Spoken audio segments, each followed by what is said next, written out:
우리 사회에서 살아가고 있는 이주민과 이주민 정책에 대한 이야기를 좀 더 나눠보도록 하겠습니다. 오늘 이자스민 의원님과 함께 이야기를 나눌 아주 특별한 초대 손님을 모셔보겠습니다.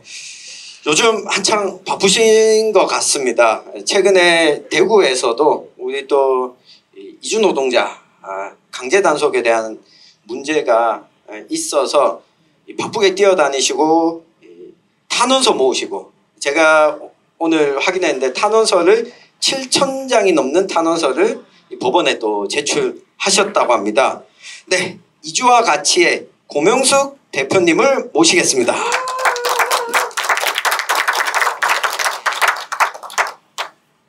네, 안녕하세요. 안녕하십니까. 네, 고명숙 대표님 모셨으니까 먼저 고 대표님한테 간단한 질문을 드리겠습니다. 이 두 분 혹시 인사를 하신 적이 있으시죠? 네. 네. 근데 좀 내외하시는 것 같은데. 네, 오늘 이 정책과 이주민 정책을 좀 다루면서 첫 번째 질문입니다. 이자스민 의원님이 최근에 국회에 등원하시고 언론 인터뷰에서도 이야기를 해주셨더라고요. 우리 고명숙 대표님은 정부의 이민관리청 신설 좀 어떻게 보고 계시는지도 궁금합니다. 어쨌든 이 정부가 처음 출범하면서 이민관리청을 신설하겠다. 그리고 또 그 취지가 지금 이주민과 관련된 정책들을 결혼 이주 여성은 여가부가, 그리고 또 노동자는 노동부가 다 난립해 있는 것들을 하나로 모아서 컨트롤하겠다는 그 취지는 굉장히 저희들도 좋다고 생각을 했습니다. 그런데 이렇게 이민관리청까지 신설하겠다라고 공약을 내세운 이 정부에서 그럼 하고 있는 지금까지의 행태들을 본다면 저희를 의심하지 않을 수가 없는 것 같습니다. 생산 가능 인구가 줄어들고 있고 저출산 이런 문제를 극복하겠다 했는데, 과연 그러면 애들이 받아들이고자 하는 이민자들은 누구를 말하는 건지, 지금 우리 사회에서 함께 살아가고 있는 이주 노동자들이 많음에도 불구하고 사실 그분들은 앞으로 들어올 사람들이 들어오면 언어도 배워야 되지 않습니까? 근데 이미 언어도 잘하고 있는 이런 이주민에게 하고 있는 정책들을 본다면 과연 그렇게 해서 신설된 이민관리청이 제대로 운영이나 될 건지, 그런 거에 대해서 굉장히 의심이 들지 않을 수가 없습니다. 네. 고명숙 대표님께서는 좀 우려스러운 부분을 짚어주셨는데요. 이 의원님께서 19대 국회 때 또 이민사회 기본법을 발의한 바가 있지 않습니까? 이민관리청 신설 좀 어떻게 보시나요? 저는 이민사회 기본법을 토대로 19대 국회에 만들었을 때는 그때 당시는 한참 싸웠어요. 우리가 그때 공청 2년 동안 조정을 하나라고 결국은 하나가 후회되는 거 하나가 있으면은요, 19대 국회 때 제가 왜 또 과감하지 못했을까라는 느낌이었어요. 워낙 나중에 나오고 나서 느꼈던 건데 너무 작아졌나? 이렇게 너무 두들겨 맞아, 언론에서 두들겨 맞아서 너무 힘들어서 좀 약간 더 조심스럽게 움직여야 되는 그런 상황. 또 하나는 저째 최초의 이주민 출신 국회의원이었기 때문에 너무 제가 앞서 나가면은 두 번째, 세 번째 없을까봐 걱정하는 그런 마음도 가지고 있기 때문에 사실상 또 과감하지 못했던 그런 부분이 있었어요. 그래서 이민사회 기본법도 그때 2년 동안 준비를 하면서 그때 아까 말씀드렸던 것처럼 다들 시기상조라는 얘기를 해요. 무슨 200만 명밖에 안 되는 사람을 위해 청을 만드냐라는 이런 얘기였었거든요. 근데 놀라워서도 이 정부에 들어오고 나서 이민청이라는 얘기를 하는 건 굉장히 긍정적으로 생각을 하고 있는 거예요. 그래서 저는 그게 굉장히 환영을 했었어요. 당연히 있어야 할 기관이다. 첫 번째 문제는 아까 대표님께서 말씀하신 것처럼 제가 국회에 들어와 보니까 그 발의했던 그 법안을 보니까요. 정보조직법 개정안이거든요. 네. 그러니까 말 그대로 그냥 정보조직 하나만 만드는 거예요. 그 내용이 뭔지는 모르겠어요. 그래 이 이민청이라는 것은 어느 나라 많은 나라들이 이렇게 가지고 있고 심지어 일본도 가지고 있고 대만도 가지고 있는 그런 기관인데 우리가 어떻게 해야 되는지를 필요한 거는 우리가 알고 있는데 인지를 하고 있는데 무엇을 할 건지 어떤 역할을 할 건지라는 거에 대한 구분이 없어요. 그냥 이게 선거 공약이기 때문에 그냥 이민청 만들자고 그랬으니까 이만 만들자라고 그랬는데 그렇게 깊게 생각을 안 한 것 같은 그런 느낌을 받았어요. 이게 사실 우리나라에서는 이민 정책의 법적 규정이 없습니다. 이민자의 청의도 없는 상황에서 이민청을 만들어서 누구를 위한 이민청일까라는 그런 얘기도 그렇게 얘기를 하거든요. 그래서 또 하나의 가장 큰 문제는 법무부가 이민청을 법무부 산하의 청으로의 이민청이 되는 거기 때문에 저는 그게 옛날에도 마찬가지로 8년 전에도 거의 걱정을 했습니다. 규제, 아까 말씀하신 단속을 이렇게 담당을 하고 있는 법무부가 이민청을 하게 되면은 지원, 교육 관련된 그런 부분들을 다 해야 되는데 규제 통제 기관이 기본적인 스탠스가 규제하고 통제된 기관이 지원, 교육 하겠다라는 거는 굉장히 문제점이라고 지적을 했습니다. 그리고 특히나 요즘에 우리 상황을 보면은 중앙정부에서 대부분의 관련된 이주민이나 이민자, 다문화 가정에 관련된 그런 정책들은 거의 지자체에서 내려오고 있는 중입니다. 지자체에서 내려오는 중이기 때문에 저는 만약에 청으로 만들 거면은 굳이 저는 대통령 직속이나 또는 대통령 직속을 지난번에 냈을 때는 대통령 직속으로 내는 게 맞다고 생각을 하지만 그래야 모든 정보부처들이 자기 가지고 있는 이해관계가 문제가 안 될 수가 있잖아요. 근데 만약에 그게 어느 한 부처에 들어간다고 하면은 행안부에 들어가는 게 맞다고 생각을 하고 있습니다. 왜냐하면 우리가 재작년에 2022년에 6월 달부터 여러분들 알고 있는지 모르겠지만 우리 주민등록 인구수에 외국인 주민하고 재외동포의 인구를 등록 외국인하고 재외동포의 인구를 넣어놨어요. 그래서 그것 덕분에 다른 도시들은 거의 대도시로 성격이 돼가지고 왜냐면 인구를 따지는 거니까. 근데 주민등록이지만 주민등록 갖추지 않은 사람들이 들어간 거거든요. 네. 그래서 그 부분들이 이미 우리 사회에 우리 지역구에 우리 지자체의 구성원으로 인정을 하고 있는 이 모든 사람들은 이 모든 사람에 대한 그런 정책은 행안부를 하는 게 낫지 않을까라는 그런 생각을 들어요. 그래서 아마 질문 이따 나올 거지만 사실상 미등록자에 대한 문제도 그게 가장 큰 질문이었었어요. 제가 그때 옛날에 법무부가 이거 하겠다고 했을 때 이거가 아니라 그때는 기금을 만들겠다는 거예요. 이민 기금을 만들겠다고 했을 때 제가 그냥 대놓고 물어봤어요. 무엇을 저희 만약에 미등록자도 그 기금에 왜냐하면 외국인들의 낸 수수료로 이루어진 그 기금을 만들겠다는 거거든요. 그러면 그 기금을 만들면서 외국인들한테 지원 재개를 만들겠다라고 이렇게 예산으로 쓰겠다고 이렇게 얘기를 하는데 그럼 미등록자도 지원을 하실 거예요? 라고 물어보니까 답을 못 하시더라고요.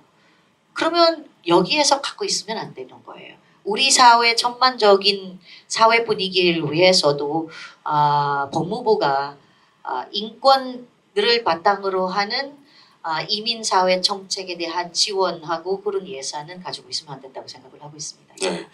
제가 이 법무부 자료를 보니까요. 이 정부조직법 개편안에 이민관리청을 신설하겠다라고 하면서 카드 뉴스를 만들어서 내놨는데 이렇게 적어놨더라고요. 이민관리청은 다양한 문화가 들어올 수 있도록 하는 게 목적이 아닙니다. 대한민국의 인구 소멸과 저출생 문제를 해결하기 위해서 대한민국 국민들의 국익을 위해서 만드는 겁니다. 동료 시민들을 위한 겁니다. 라고 적어놨더라고요. 그러면서 2달 전에 나왔던 법무부발 보도자료가 2023년 11월에 나왔던 보도자료가 사상 최대 38,000명 불법 체류자 단속. 이게 보도자료를 그렇게 내놨더라고요. 그래서 이걸 보면서 이민관리청의 그러니까 방향이 좀 보이지 않았나 싶은데 그게 이 최근 또 고명숙 대표님께서 열심히 발로 뛰고 계시는 문제가 있지 않습니까? 그 대구에서 좀 있었던 이야기를 우리 이자스민 의원님과 여기 계신 분들한테 이야기를 좀 해주시죠. 지난 1월 10일 날 저희가 기사를 하나 보게 됩니다. 기사의 헤드라인 뉴스는 불법 체류자가 불상해서 출입국 관리사무소 직원 11명 다치게 한 40대 남자 징역 3년형이라고 하고 거기에 사건이 있었고 뭐 1심이 지금 선고되었다. 이 정도 간단하게만 나와 있는 것을 저희들이 보게 됩니다. 그래서 저희들이 판결문을 이제 얻게 되고 또 이분이 어느 사업장에서 일했는지 찾아가게 되고 그리고 또 이분이 그 1심에서는 2명의 그런 변호사를 선임했음에도 불구하고 2심에서는 국선 변호인을 선임했다는 것을 저희들이 알게 되면서 저희가 급히 변호사 접견을 통해서 저희들도 또 만나게 되고 이분의 사연을 저희들 듣게 됩니다. 사실 제가 오늘 뉴스민이어서 이런 말을 드리는 건 아니지만 이분이 살아온 삶과 이분에 대해서는 박중엽 기자님이 쓰신 뉴스민 기사를 보시면 정말 자세하게 얼마나 성실하게 취재하셨고 또 얼마나 따뜻한 시선으로 이 사람을 바라보고 있는지는 아마 저보다 더 정확하게 전달해 주실 거라고 생각해서 제가 다 말씀은 못 드리겠습니다. 이분은 그냥 우리와 함께 살아가는 이웃 주민입니다. 그냥. 그리고 한 사업장에 20년을 성실히 일하셨던 분입니다. 근데 그날 이분이 그 수당을 좀 더 받기 위해서 한 5, 6년 전부터 출퇴근 버스를 운전하셨는데 그분은 그런 말을 했습니다. 20년 내가 공장을 다니면서 처음 봤답니다. 그렇게 차를 막고 단속을 하는 것을 처음 봤다라고 합니다. 앞을 막고 단속을 하니까 그 안에 타고 있던 미등록 이주 노동자들이 소리를 지르고 이제 난리가 났습니다. 그 이주 노동자들에게는 여러분들은 우리는 코리안들은 뭐 출입국 아무것도 아니지 않습니까? 여러분들은 무서운 존재도 아니고 아무것도 아니지만 그런 미등록 이주 노동자들에게는 출입국이라 그러면 아마 이 세상에서 제일 무서운 곳이 아니겠습니까? 그러다 보니까 이분들이 소리를 지르고 그 상황에서 이분이 내가 도망을 가게 해줘야 되겠다라고 생각하시고 뒤로 백을 하다가 뒤에 차가 있는 줄 몰랐는데 차를 받게 됩니다. 그러는 과정에서 또 옆에 받게 되고 그리고 또 어느 정도 뭐 판결문에는 150m라고 되어 있었습니다만은 도망을 이제 차를 운전하셔서 한 명의 노동자를 탈출시켜 주게 됩니다. 그리고 그분은 그때부터 이제 집으로 돌아오지 못하시고 구속된 몸으로 받게 됩니다.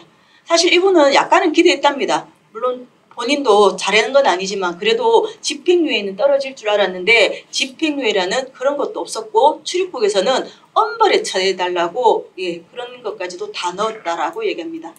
그리고 저희 같은 단체에서도 이분이 1심이 선고될 때까지 저희들도 이 사실을 전혀 모르고 있었습니다. 사실 22년까지 뭐 지금도 그렇고 강제 단속은 저희들 일상에서 늘 일어나는 일입니다. 그리고 그런 강제 단속이 그래도 뭐 약속된 건 아니지만 그래도 한 2개월 바짝 단속하고 그래도 그 다음에는 좀 단속이 좀 느슨해지면 그래도 이주노동자들도 일상의 삶을 사시고 하셨습니다. 그런데 작년부터는 이런 단속이 1년 내도록 이어집니다. 그리고 또 그런 단속이 그런 사업장을 중심으로만 이루어진 단속이 이제 사업장을 벗어나서 사실 우리 뭐 그런 기사 보시지 않습니까? 사업장에 단속 갔다가 이주 노동자들이 도망가다가 죽게 되고 떨어져서 중상을 입고 이런 것들이 뉴스 나오면 기사 나오게 되면 출입국도 사실은 조금은 뭐 불편할 겁니다. 그러다 보니까 작년부터는 그런 법무부에서 내려온 지침에 따라서 이 단속이 늘상 있게 됩니다. 그 단속이 시장에서 이주 노동자들이 장을 보르는 그 시장에서 그리고 갓난아이를 둔 그런 여성이 아르바이트를 마치고 돌아가는 그 자리에서 또 단속이 되고 병원에서 단속이 되고 예배를 보는 교회에서 단속이 되는 이런 일들이 그리고 출퇴근 버스를 막고 단속이 이루어집니다. 여러분들 출퇴근 버스 막으면 굉장히 효율적이지 않습니까? 몇 명만 투입해가지고 출근 버스 바짝 들고 그냥 가서 다 단속 다 해버리면 강제 추방해버리면 되지 않습니까? 이런 방법으로 그냥 미등록 이주노동자들의 운신의 폭을 좁게 하는 이런 강제 단속이 비인간적인 단속이 이루어집니다. 어쨌든 그 단속 현장에서 정말 그야말로 저희처럼 활동가도 아니고 하물며 어느 단체의 회원조차도 해본 적이 없는 이분은 같이 어릴 때부터 자기의 모습이 보였던 그런 이주 노동자들을 돕겠다는 그 마음으로 하셨고, 그리고 또 그 과정에서 물론 출입국관리사무소 직원들이 다치긴 했지만 그 증상, 뭐 다친 정도에 비해서 너무나 중형이 떨어져서 저희가 이 문제만큼은 뭐 무죄하면 제일 좋겠지만 무죄가 안 된다면 그래도 조금 더 집행유예로 이분이 일상의 삶을 살아가시기를 원해서 저희가 계속 탄원서를 받고 했습니다. 그래서 아까 말씀하신 것처럼 탄원서가 제가 오기 전에 확인해 보니까 한 7,300명 정도가 저희들 한 달 만에 다 모아졌습니다. 그리고 또 그분들이 십시일반 모아주신 금액에서도 뭐 이름을 밝히신 분도 당연히 많으시고요. 이름을 밝히지 않는 그런 분들이 힘내세요, 응원합니다, 연대합니다라는 이름으로 소액을 보내주시고, 그리고 또 많은 이주민들이 또 그렇게 힘들게 살아가시면서 또 모으신 금액에서 그들끼리 모아서 또 보내주시는 그 마음들을 저희들 볼 수 있었습니다. 이 마음들이 모아져서 내일 사실 항소심 공판 기일입니다. 그래서 내일 공판과 함께 아마 빨리 또 선고가 날 것 같은데 제발 이 기회에 그분이 일상의 삶을 살 수 있도록 집행유예라도 저희들 나오기를 바라고 있습니다. 네, 우리 고 대표님이 길게 이야기를 해주셨는데요. 제가 보면서 의원님께 그런 질문을 좀 드리고 싶었습니다.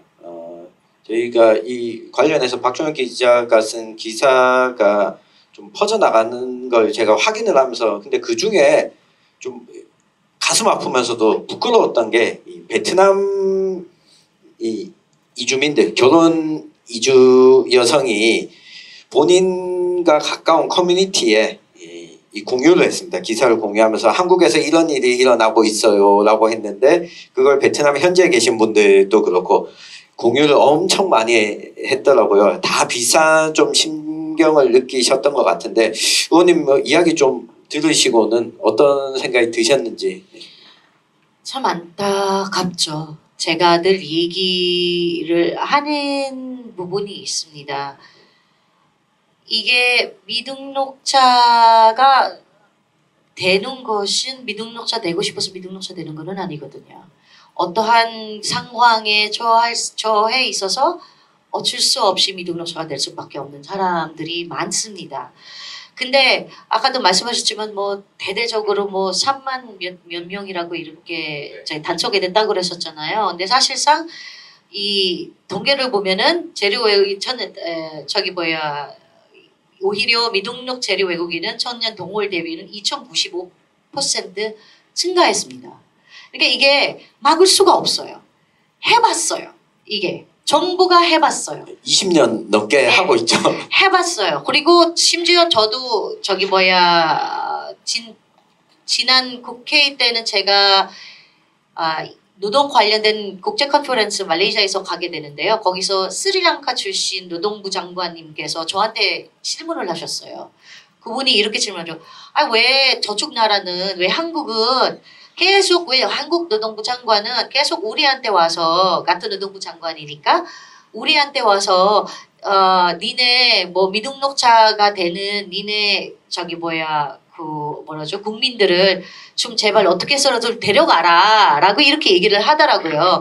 왜 우리 데려갈 때는 우리 허락을 받고 데려갔냐. 그리고 우리나라도 아니고 그쪽에 한국에 있는 건데, 그러면 우리 뭐 스리랑카 경찰을 보낼 거냐, 보내서 잡아갈 거냐 라고 만들 거냐 라는, 이렇게 그쪽에서 데려갔으면 그쪽에서 알아서 처리해야지. 우리한테 보내주면은 우리가 고맙죠. 세금을 내는 그런 국민이 되는 거기 때문에. 근데 그게 왜 우리한테 떠넘겨? 라는 이런 이야기를 했었습니다. 왜 안 잡아갔냐라고 그렇게 얘기를 하거든요. 그래서 저는 국회에 들어오고, 한국에 들어오고 법무부를 불렀어요. 어떤 게 가장 큰 문제인 거가요? 아무도 인원이 없대요. 깊이 부서이라는 거예요. 그냥 깊이 부서이라고 하는 거는 알고 아무도 그 부서에 가고 싶지는 않고, 단속하고 싶은 사람 아무도 없고, 결국은 뭐 어떻게 할 거예요? 외국인 노동자를 데려와서 공무원 시켜가지고 단속반으로 만들까요? 하고 이렇게 장난 삼아서 농담 삼아서 이렇게 했어요. 이렇게 못하는 거는 안 된다는 거는 본인들은 스스로 알아요. 그러니까 법무부에서도 그렇게 얘기해서 그게 굉장히 어렵죠. 뭐 인원만 늘리면 되는 거, 인원 늘리는 게 문제가 아니라 아무도 이 부서에 오지 않으려고 합니다라는 그런 얘기를 했습니다. 그래서 참 그래서 아까 말씀하셨던 것처럼 이분들은 이미 우리나라 한국어를 굉장히 잘하고 한국의 시스템도 굉장히 잘 알고 심지어 우리가 지금 농촌 지역에서 농민분들이 무슨 말씀하시는지 아세요? 출입국 관리사무소에 찾아가서 이 재배철하고 수확철 때만 되면은 제발 단속 좀 하지 말라고 무릎 꿇고 빌어요. 그러니까 제발 하지 말라고. 우리 이제 농사 다 망친다. 그러니까 우리가 어떻게 보면은 곳곳에 우리 사회에서 이 사람들이 없으면 안 되는 상황까지 왔습니다. 그리고 미등록자이기 때문에 오히려 미등록자이라도 일을 시킨다고 해서 정말 임금 경쟁이 일어나고 있는 거예요. 결국은 농민들만 또 어려워지는 상황인 거거든요. 그래서 있는 사람들을 미등록이라도 우리가 구제 방안을 만드는 게가 맞다고 생각을 하고 그게 가장 우리나라에서 지금 상황에서는 가장 맞는 부분이에요. 우리가 지금 미국처럼 경계선에 넘어와가지고 아무도 모르고 들어오는 사람들이 없습니다. 미립국 얼마나 혹시 들어보셨습니까? 아니요. 얼마나 있는지. 우리나라 섬입니다. 아무도 유일하게 넘어올 수 있는 사람이 북한에서 오시는 분들인데 우리 법 체계에서는 북한 사람들이 넘어오면 한국 사람으로 돼 있는 건 말입니다. 그래서 이게 아무도 이렇게 못 오는데 난민법도 만들었을 때 뭐가 가장 깜짝 놀랐어요. 왜냐하면 우리가 경계선이 없기 때문에 다른 국가가 옆에 국가가 없기 때문에 난민법을 내도 아무도 못 넘어오기 때문에 우리가 별 문제가 아닌 거다. 이렇게 처음으로 생각해가지고 사실상 그래도 우리는 글로벌 트렌드를 맞춰서 우리도 난민법 내자 하는 이런 생각을 가지고 했던 것 같아요. 당연히 난민법이 생겼으니까 난민이 오기 마련이지. 난민이 오니까 난리 나고요. 준비가 돼 있는 상황. 이렇게 돼 있는 거거든요, 우리가. 그래서 미등록 재료자들도 40만까지 지금 돼 있는 상황에 16만 5천, 사상 최대 16만 5천 명의 이 고용 허가제를 통해서 들어와요, 올해. 지금 우리 현재 상황을 어떻게 할지는 모르는 채 또 새로운 사람들을 데려온다는 게 해답을 못 찾는 겁니다. 그래서 구제를 할 수 있는 방법을 생각을 해야 되는데 거기까지는 생각을 안 하고 있는 것 같습니다. 그래서 자연스럽게 좀 질문을 드리면 이민관리청 신설계획안에 미등록 이주민에 대해서는 좀 빠져 있습니다. 이주 노동자에 대해서는. 대표님 보시기에 좀 어떤 방법으로 미등록 이주 노동자들을 이민청 안에 좀 포함시켜야 된다고 보시는지도 말씀을 좀 해주시죠. 현행의 이 한국 사회의 그런 인하인 정책으로서는 미등록 이주 노동자는 계속해서 생길 수밖에 없는 그런 구조를 갖고 있는 것 같습니다. 현재로서는 아시는 것처럼 그 고용허가제로 들어오시는 분들이 3번의 사업장 이동만 가능하고 또 어느 정도 기간이 정해져 있게 한국 거주만 가능하고 그리고 또 가족 동반이 힘들지 않습니까? 그런 상황에서 이분들은 미등록 상태여서도 어쨌든 돈을 벌고 다시 돌아가기를 원하시는 분들입니다. 한국에서 그냥 계속 살고 싶다고 하시는 노동자분들 없습니다. 저 언젠가는 본국 가서 잘 살고 싶어요 라고 말씀하십니다. 그렇지만 아까 의원님도 말씀하셨지만 이분들 한국 말씀 되게 잘하시고 한국의 문화 되게 잘 이해하고 계십니다.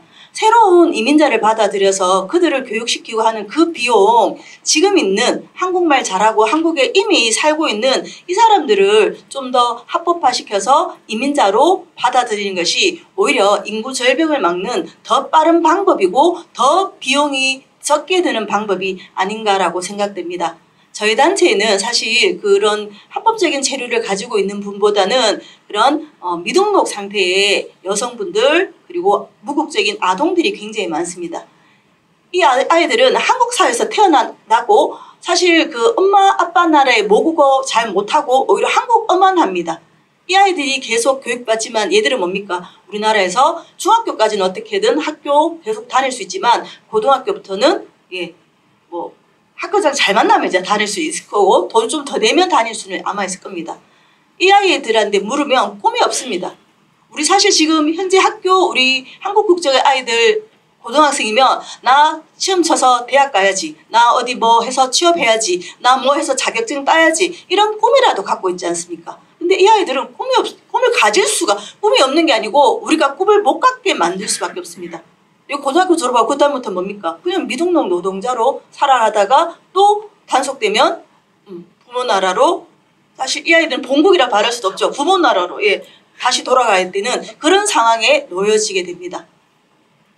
그야말로 우리 땅에서 우리가 키운 아이들입니다. 그럼 이 아이들이 한국 국민으로 살아갈 수 있도록 하는 것이 그 이민청 신설, 물론 저는 이민청 신설 크게 의미에서는 찬성합니다만은 이 정부의 의도는 모르겠습니다만은 어쨌든 그렇다면 좀 더 아까 말씀드린 것처럼 그들이 우리 사회의 구성원으로 살아가고 아이를 낳고 그러면 오히려 아까 말했던 생산 가능 인구도 늘어날 것이고 저출산도 좀 더 막을 수 있는 그런 방법이 정부가 말하는 그런 대의적인 의미를 빨리 실현하는 방법이 아닌가라고 생각이 듭니다.